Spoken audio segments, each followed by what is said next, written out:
PNS गाजी डूब गया। America इतना गरियाया पाकिस्तान को कि तो हमारा इज्जत तो उतार दिया रे चोटा कहीं का। ये पनडुब्बी कैसे हरवा दिया वहां ले, पता नहीं कैसे मार दिया। विक्रांत मिलवे नहीं किया यहाँ पे। अब यहां से निकला विक्रांत, अब फुल फ्लेजेड धोया और यहाँ एयरफोर्स वगैरह धो दी यहाँ पर। अब पाकिस्तान किसको बोला? अमेरिका को कि हमरा जान प्राण बचा लीजिए। बहुत इज्जत का सवाल है। अगर ये बच गया ना, ये जगह हम आपको सैन्य अड्डा के लिए दे देंगे। आप यहां से चाइना को कंट्रोल कीजिएगा, भारत को कंट्रोल कीजिएगा यहाँ पर। तो वहां से कौन चल दिया?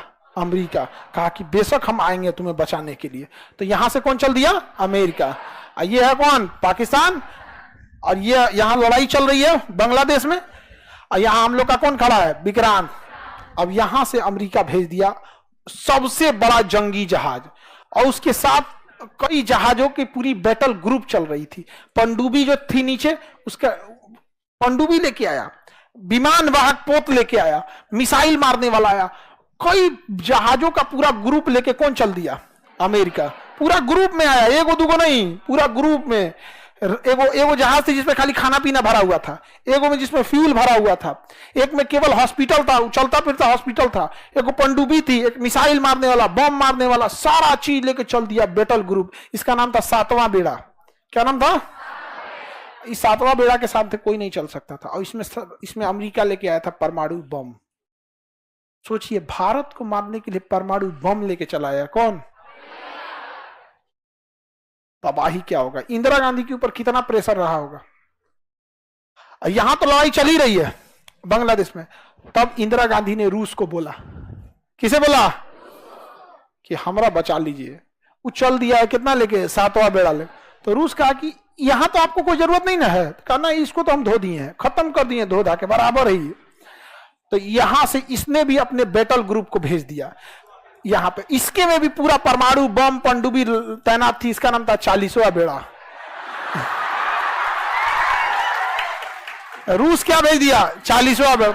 अमेरिका भेजा 7वां बेड़ा। अमेरिका को आने में टाइम लगा, जब तक रूस यहां आके पहुंच गया।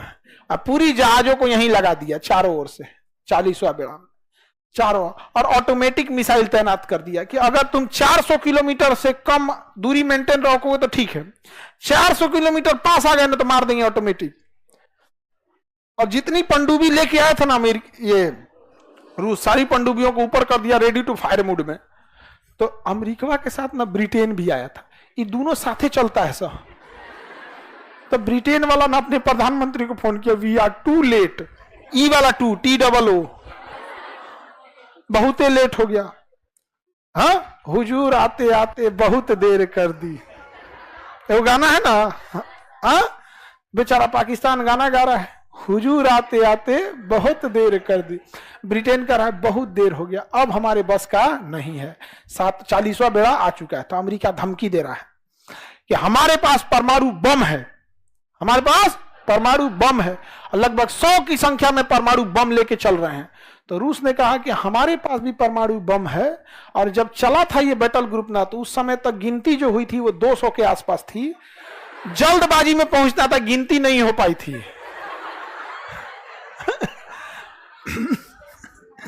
अब यहां आ गया कौन? 7वां बेड़ा। कौन आ गया? 7वां। और यहीं से कह रहा है, भारत तुम लड़ाई रोक दो, भारत तुम लड़ाई रोक दो। और यहां विक्रांत मार के धज्जी उड़ा दिया इन लोग का, यहां पे विक्रांत। और यहां पर पाकिस्तान के 93,000 सैनिकों ने सरेंडर कर दिया। 93,000 पाकिस्तानी ने सरेंडर किया। हम नहीं लड़ पाएंगे। जब सेना सरेंडर करती है ना, तो अपना स्टार हटा देती है, टोपी उतार देगी, बेल्ट हटा देगी, और हथियार को जमीन पे रखेगी, हथियार को जमीन पे रख। ये सरेंडर का होता है। 93,000 फौजियों ने सरेंडर किया था। बाप बाप होता है। याद कीजिए, उसी लड़ाई में यहां हमारे 120 सैनिकों ने सरेंडर नहीं किया। ये चोट्टा 93,000 सरेंडर किया। Guinness book of world record में है। पूरी दुनिया में सबसे बड़ा सरेंडर जो किया, किसने किया? पाकिस्तान ने सरेंडर किया, पूरी दुनिया में सबसे ज्यादा। और यहां रूस किसको संभाल लिया? अमेरिका को संभाल लिया। अब 93,000 सैनिकों ने सरेंडर किया, और भारत ने कहा कि आप एक्सेप्ट कीजिए कि बांग्लादेश आपका नहीं है। तो कहा कि हम एक्सेप्ट करते हैं कि बांग्लादेश आज से स्वतंत्र हो। कहा कि शेख मुजीबुर रहमान को छोड़िए, तो भारत शेख मुजीबुर रहमान को लेके आया और शेख मुजीबुर रहमान को बांग्लादेश का क्या बनाया गया, प्रधानमंत्री। लेकिन पाकिस्तान ने कनाडा से कुछ लोगों को हायर किया और शेख मुजीबुर रहमान को मरवा दिया, उनकी बेटी को भी मरवा दिया। उनकी एक बेटी इंग्लैंड में पढ़ती थी, शेख हसीना, जो अभी बांग्लादेश की क्या है, प्रधान।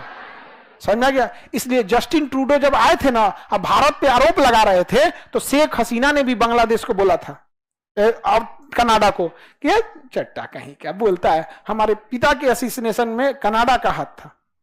समझ आ गया कि नहीं आ गया यहाँ पे। तो उधर निर्माण किसका हुआ, पाकिस्तान। लेकिन अमेरिका इतना दबाव बनाया भारत पर, और रूस ने भी दबाव बनाया कि भाई हमारा 40वां बेड़ा जल्दी खाली करो, हमरा औरों जगह लड़ाई लड़ने जाना है, समेटो यहाँ पे। तब तक मानेकशॉ इंदिरा गांधी से कह रहे थे कि इधरों का कब्जा करिए लेते हैं, इधर भी कब्जा कर ही लेते हैं। लेकिन पॉलिटिकल प्रेशर इंदिरा गांधी पे ज्यादा था, क्योंकि अगर रूस अपना 40वां बेड़ा हटा लेता तो फिर अमेरिका चढ़ जाता। तो फिर वही हुआ कि हम इन 93,000 को लौटा देंगे। और शिमला सम्मेलन हुआ कि भारत और पाकिस्तान किसी भी विवाद को आपस में बैठ के सुलझाएगा, ना यूएनओ में जाएगा ना अमेरिका में जाएगा, शिमला समझौता में। इसीलिए जब भी पाकिस्तान यूएनओ में जाता है कि कश्मीर में जन्नत संग्रह करा दीजिए, कश्मीर के लोगों से पूछ दीजिए, तो भारत कहता है कि सब पहले साइड कीजिए। ये देखिए, ये चुट्टा 1972 में साइन किया है शिमला समझौता कि हम दोनों आपस में बैठ के बात करेंगे। कहिए कि चले दिल्ली बिरयानी खिलाएंगे, इसको बैठ के बात करते हैं। आपस में बैठ के जब बात किया जाएगा तो हर समय जब भी बाप और बेटा बैठ के बात किया है तो सुना किसका जाएगा, बाप का। समझा गया कि नहीं आ गया यहाँ पे। तो पाकिस्तान का हाल हो गया, बांग्लादेश क्या हो गया, स्वतंत्र हो गया।